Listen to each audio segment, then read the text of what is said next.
सॼी दुनिया जियां भिरिया सिटी जे शाह कॉटन फैक्ट्री में हिंदू बिरादरी जे ॾियारी जे तहेवार जे सिलसिले में तक़रीब मुनक़िद कई पई। रिपोर्ट कर रहा है राणा अब्दुल सत्तार। सॼी दुनिया जियां भिरिया सिटी जे शाह कॉटन फैक्ट्री में हिंदू बिरादरी जी वॾी ईद ॾियारी जे तहेवार जे सिलसिले में Shah group of industry J MD सेठ प्रेमचंद कोहिस्तानी पारां ॾियारी जी तक़रीब मुनक़िद कई वई। तक़रीब में सवें मासूम ॿारनि अक़लियती बिरादरी जे मुअज़्ज़िज़ीन मुसलमाननि ऐं सहाफ़िन शिरकत कई, जॾहिं त अक़लियती बिरादरी जे मुअज़्ज़िज़ीन ऐं मासूम ॿारनि पूॼा पाठ कंदे पंहिंजे भॻवान हरि कृष्णा जी आरती लाहींदे शुभकामनाऊं पेश कयूं, जॾहिं त तक़रीब में ॾियारीअ जे ईद जूं ख़ुशियूं मल्हाईंदे केक काटे हिक ॿिए खे खेक खाराईंदे वाधायूं ॾींदे भरपूर ख़ुशीअ जो इज़हार कयो। ही ॾींहुं असांखे एतिरो सिख्या ॾिए थो त असांखे इंसानियत तरफ़ वञणु खपे, असांखे कंहिं अनाज तरफ़ न वञणु खपे। ऐं हिन सिंध धरती माता ला जंहिंमें असां जनम वञ भूमि आहे, जंहिंजे लाइ असां दुआऊं कंदा आहियूं त जीअं असांजा संत हाज़िर स्वरूप साईं साधराम साहिबु, साईं राजा विक्रमलाल साहिबु, उहे बि असांखे इहे चवंदा आहिनि त बाबा इंसानियत लाइ सोचो। हिन दुआनि सां गॾु पंहिंजे प्यारे मुल्क पाकिस्तान ऐं सिंध धरती लाइ हर इंसान ज़ात लाइ दुआ करो। ॾियारीअ जो ॾींहुं असांजो तमामु घणो ख़ुशीअ जो ॾींहुं हूंदो आहे, जंहिंमें असांजा मिट माइट भेण सजण सती सभु ईंदा आहिनि, उते गॾु थींदा आहिनि, जंहिंमें असां हिते अक्सर करे ॾिया ऐं मेणबतियूं जलाईंदा आहियूं। हीउ जेको असांजो साल जो ॾींहुं ईंदो आहे तमामु वॾो ॾींहुं हूंदो आहे, जंहिंमें असांजा हर रिश्तेदार ॿिया अची पाण में गॾिजी ख़ुशी मल्हाईंदा आहियूं ऐं असांजा नंढड़ा बि हिन में तमामु घणी ख़ुशी मल्हाईंदा आहिनि, जंहिंमें फटाका बम बम ॿारींदा आहिनि। ॾियारी आहे, श्री रामचंद्र सीता लक्ष्मण राम इहे सभु अॼु ॾींहुं आया आहिनि।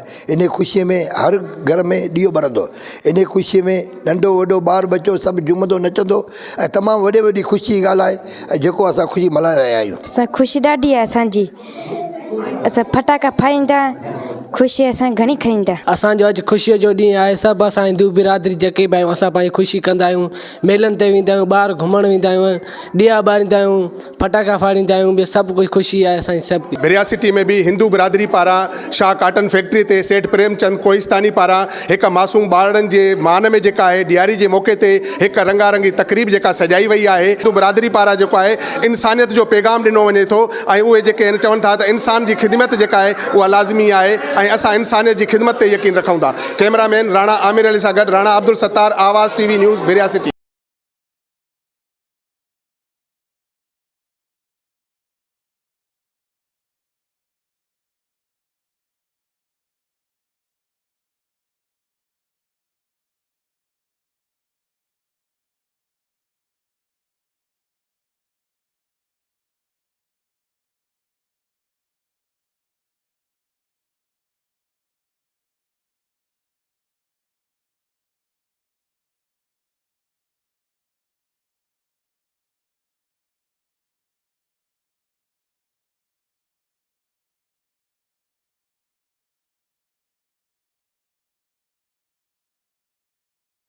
नाज़रीन, घारे शहर में भी हिंदू बिरादरी पंहिंजो मज़हबी ॾियारो ॾियारी वॾे जोश ऐं जज़्बे सां मल्हाए रही आहे।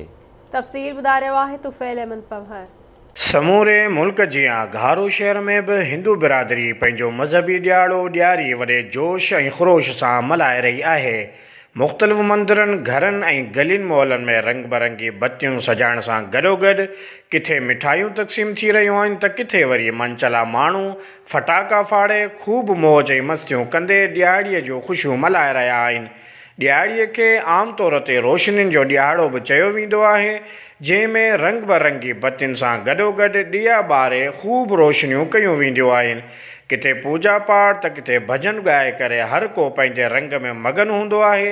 ॾियारीअ ते आम मोकल हुजण बावजूदि बि हिंदू बिरादरी पंहिंजो समूरो कारोबार खोलियल रखंदी आहे, छो जो उन्हनि जो अक़ीदो आहे त इन ॾींहं ते लक्ष्मी माता, जंहिंखे दौलत जी देवी बि चयो वेंदो आहे, उहा उन्हनि जे घरनि ऐं दुकाननि में ईंदी आहे, जंहिंसां उन्हनि जे कारोबार में तरक़ी थींदी आहे। अॼु असांजो जेको ॾियारी जो त्योहार आहे, इहो त्योहार असांजे राम भॻवान जो जॾहिं बनवास कटे 14 बरस खां पोइ अयोध्या में आया त असां इहो रोशनियूं, चरागा, ॾिया ऐं फटाका ॿारे उन्ही जो आयोजन कयोसीं ऐं इहो त्योहार असां पाकिस्तान में जोशो ख़रोश सां ऐं ख़ुशहाली सां मल्हाईंदा आहियूं। असांजा पंहिंजा परिवार जमा थींदा आहिनि, हिंदू बिरादरी तमामु जोश ऐं ख़रोश सां गॾु इन त्योहार खे मल्हाईंदी आहे। अपने घर को सजाते हैं, दिए जलाते हैं, घर को रोशन करते हैं। ये हमारी ईदी एक किस्म की ईदी है और हम लोग रहते पाकिस्तान में है, तो यहाँ पर भी हम लोग से जानो खरोश से ईद बनाते हैं। ॾियारीअ जे मौक़े ते हिंदू बिरादरी पारां मुख़्तलिफ़ मंदिरनि में पूजा पाठ करे मुल्क ऐं क़ौम जी सालमियत लाइ ख़ुसूसी दुआऊं पिणु घुरियूं पियूं वञनि।